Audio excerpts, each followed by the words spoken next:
الرحيم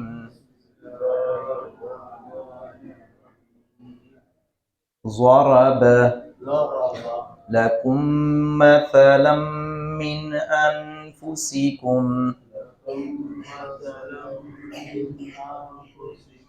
هل لكم مما ملكت أيمانكم من شركاء فيما رزقناكم فأنتم فيه سواء تخافونهم كخيفتكم أنفسكم كذلك نفصل الآيات لقوم يعقلون۔ قرآن کریم کے اکثر مقامات پر اللہ رب العزت نے عقل والوں کا تذکرہ کیا ہے۔ اولو الالباب افلا تعقلون انتم تشعرون، کیا تم شعور رکھتے ہو، کیا تم عقل رکھتے ہو، اے عقل والو۔ یہ اللہ رب العزت نے کئی ایک مقامات پر مخاطب کیا ہے۔ تو اللہ رب العزت نے ہمیں عقل دی ہے، تو عقل کو استعمال میں لانا چاہیے، اور اس کی قدرت کے جو آثار ہیں، اس کی جو نعمتیں ہیں، اور چاروں طرف اس کی قدرت ہی نظر آتی ہے، اس پر غور و خوض کرنا چاہیے۔ اور یوں بھی فرمایا افلا یتدبرون القرآن ام علی قلوب اقفالها، لوگوں تم قرآن کریم پر غور و فکر کیوں نہیں کرتے، کیا تمہارے دلوں پر تالے لگ چکے ہیں؟ ایسے غور و فکر نعمتوں میں بھی غور و فکر زمین و آسمان کی، اور خود اپنی تخلیق کے بارے میں غور و فکر، قرآن کریم کو سمجھنا، اس میں غور و فکر کرنا کہ اللہ رب العزت ہمیں حکم کیا دے رہا ہے تاکہ اس کے مطابق زندگی گزاری جا سکے۔ تو یہ عقل اور شعور اور فہم سے اللہ رب العزت نے حضرت انسان کو نوازا ہے، ہم سب کو، تو ہمیں استعمال کرنا چاہیے عقل کو، یہ نہیں کہ لکیر کے ہم فقیر بن جائیں، جنہیں لایا گلی انہیں نہ ٹور چلی، نہیں،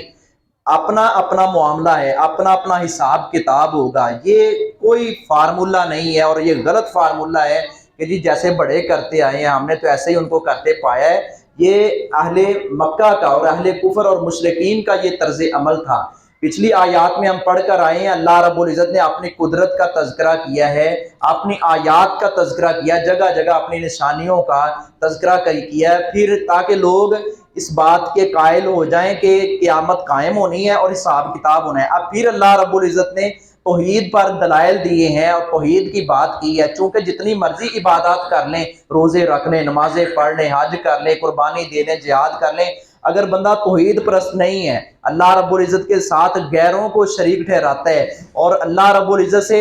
بڑھ کر غیروں سے محبت رکھتا ہے، اور جیسے اللہ سے محبت ہونی چاہیے تھی ویسے وہ غیروں سے محبت کرتا ہے، وہ اس کو شریک ٹھہرا رہا ہے اللہ رب العزت کا کسی بھی اعتبار سے، وہ نظر و نیاز غیر اللہ کے نام کی دیتا ہے، وہ مدد غیر اللہ سے مانگتا ہے۔ یہ سارے وہ شرکیہ کام ہیں جن سے رسول اکرم صلی اللہ علیہ وسلم نے خود اپنی زندگی میں روکا ہے، اور حضرت علی رضی اللہ تعالیٰ عنہ نے بھی ایسا دیکھا تو فوراً روکا ہے۔ یہاں اللہ رب العزت نے فرمایا کہ شرک جو ہے یہ میں معاف نہیں کروں گا۔ شرک کی ایک مثال دی کہ یہ تمہارا غلام ہے، تم یہ برداشت نہیں کرتے کہ غلام جو ہے وہ میرے برابر پہ کھڑا ہو جائے، مالک اور غلام کا فرق تم محسوس کرتے ہو اور چاہتے ہو کہ یہ فرق رہے، غلام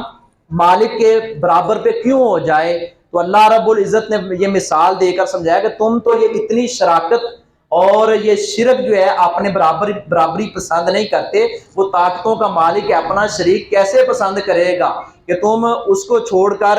غیروں کی پوجا پاٹ کرنی شروع کر جاؤ۔ یہ حضرت نوح علیہ السلام کی قوم سے یہ شرک کا آغاز ہوا تھا، اور ود، سوا، یغوث، یعوق، نصر، یہ 5 اللہ کے ولی تھے، یہ پتھروں کی بات نہیں ہے، یہ حجر و شجر کی بات نہیں ہے، بہت نیک شخصیات یہ تھیں، ان کے نام کی انہوں نے مورتیاں بنائی، وہاں سے شرک پھر چلا، شرک کا آغاز ہوا کہ جی ہم ان کو دیکھتے ہیں ان مورتیوں کو تو ہمیں جو ہے اللہ یاد آ جاتا ہے، یہ ہمیں اللہ کے قریب یہ مورتیاں کرتے ہیں، اگر ہم بھی اسی طرح مورتیاں وہ بنا کر، وہ تصویریں بنا کر، وہ ماڈل بنا کر اپنے گھروں میں لٹکائیں، یہ بزرگ کرنی بھرنی والا ہے، یہ اللہ کے قریب کرتا ہے، یہ غلط طریقہ ہے۔ ہاں زندگی میں جب تک کوئی بزرگ موجود ہے اور واقعی وہ اللہ کا ولی ہے، اس کی صحبت حاصل کریں، اس سے ہم فیض حاصل کر سکتے ہیں، اس سے دعائیں لے کر حاصل کر سکتے ہیں، اس کی ہم خدمت کریں، اور اللہ کے ولی سے محبت کرنا، اس کی صحبت اختیار کرنا، یہ تو نبی صلی اللہ علیہ وسلم کی تعلیم ہے۔ لیکن جب اللہ کا ولی دنیا سے چلا جائے پھر اس کی قبر پر جا کر یہ نہیں کہتے بابا دے چھڑ، یہ انبیاء کرام نے جو دعوت دی ہے اس کے سراسر خلاف ہے۔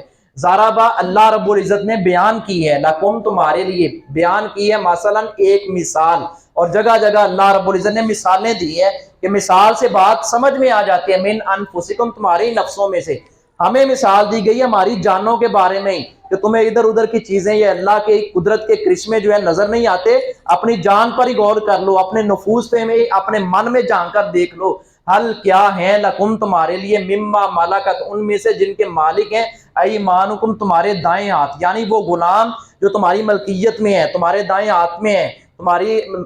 غلام ہیں اور تمہاری ملکیت میں ہیں، ان کے بارے میں اور اپنے نفسوں کے بارے میں غور کرو، من شرکا کوئی شریک، ان میں سے کوئی تمہارا شریک بن جائے، فی ما رزقناکم اس چیز میں سے جو ہم نے رزق دیا تمہیں، جو ہم نے تمہیں رزق دیا، جو مال دیا، جو فیکٹری دی ہے، جو کاروبار دیا ہے، اس میں وہ بھی لوگ جو ہے تمہارے برابر کے کھڑے ہو جائیں، جتنا تمہارا مقام ہو اتنا وہ، کیا تم یہ پسند کرتے ہو؟ فَأَنْتُمْ فِي سَوَاءٌ کہ وہ اور تم اس میں برابر ہو جا، سواء برابر ہو جا، تخافونہم بلکہ تم تو ایسا کرنے سے ڈرتے ہو کہ یہ برابر نہ ہو جائیں۔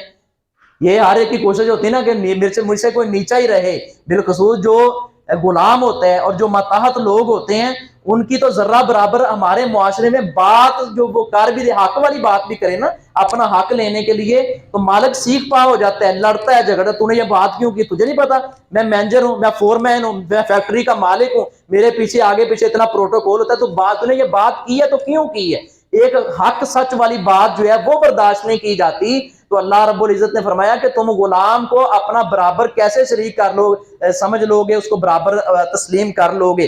خیفاتکم جس طرح ڈرتے ہو تم انفسکم اپنے لوگوں سے، کذالک اسی طرح نفصل ہم بیان کرتے ہیں تفصیل کے ساتھ، الآیات آیتیں نشانیاں، لقوم ان لوگوں کے لیے، یعقلون وہی بات جو عقل رکھتے ہیں، یہ نشانیاں ان لوگوں کے لیے بیان کرتے ہیں جو عقل رکھتے ہیں۔ تو اللہ رب العزت نے ہمیں عقل دی ہے، ہم اس کے بندے ہیں، وہ معبود ہے، ہم عابد ہیں، وہ خالق ہے، ہم مخلوق ہیں، وہ سجدہ صرف اسی کو جچتا ہے، نظر و نیاز صرف اسی کو جچتی ہے، مدد صرف اسی سے مانگنی چاہیے، باقی سب کا احترام کرنا چاہیے، اور صحابہ کرام اہل بیت ہوں یا اولیاء کرام ان کی تعظیم ہمارے ایمان کا حصہ ہے، وما علیہ الا البلاغ۔